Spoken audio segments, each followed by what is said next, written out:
New concerns are being raised about the secret assignment of terror scores to air travelers. For the past 4 years, Homeland Security officials have been keeping close tabs on air travelers, scoring millions of Americans based on a terrorist or criminal assessment. Everything from how you paid for your ticket to the meal you eat, all of it is apparently being tracked. But here's the catch. You're not allowed to see or directly challenge the score.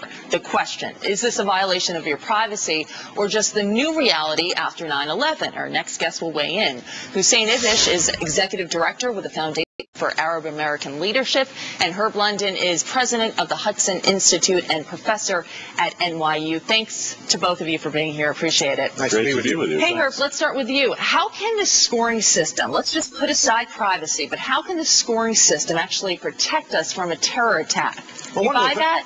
Well, one of the things that you have to do, you have to realize that an octogenarian from Iowa with 5 grandchildren is not likely to be a terror contact.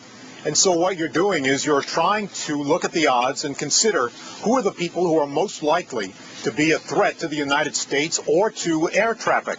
And in looking at it, it's very obvious. And so what we're doing is attempting to keep score. It seems to me that this is a very appropriate kind of approach to the way in which security is thought about at the airports. Hussein, I have to tell you that I have friends that say, thank God the federal government is doing something. We've been waiting to hear what the programs are. Do you have concerns that the federal government shouldn't be intruding here?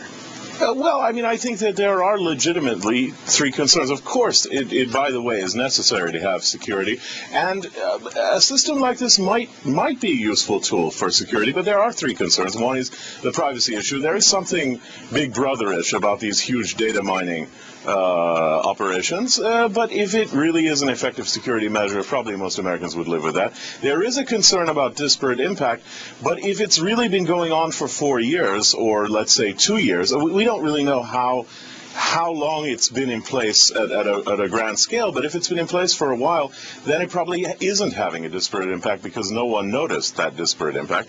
And thirdly, there is a question about the extent to which this is outsourced to private corporations and therefore how accurate it would be. But also I'd like to add that there's a potential upside to this, which is that it could not only provide greater security, it could also reduce the number of false positives regarding the no-fly list, where people have names that are kind of similar to names on the no-fly list, and there are a group of passengers that have had a hard time flying even though they're not a security risk.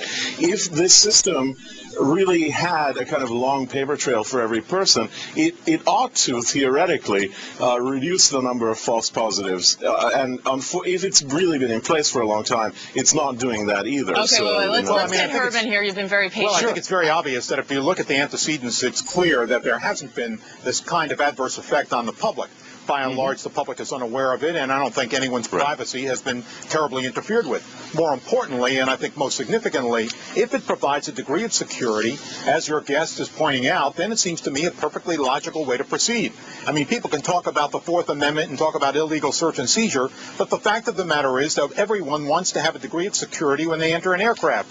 And if this program provides a degree of security we did not have heretofore, then it strikes me as a perfectly reasonable way to proceed. Well, you're both not really arguing. Yeah, I got to cut it off because of time. Well, I think you have some good points. It has to be looked at. That's another one. Let's just leave it there. Hussein Ibish and Herb London, thanks so much. Appreciate it from both of you. Thank you. Lisa, we're getting some video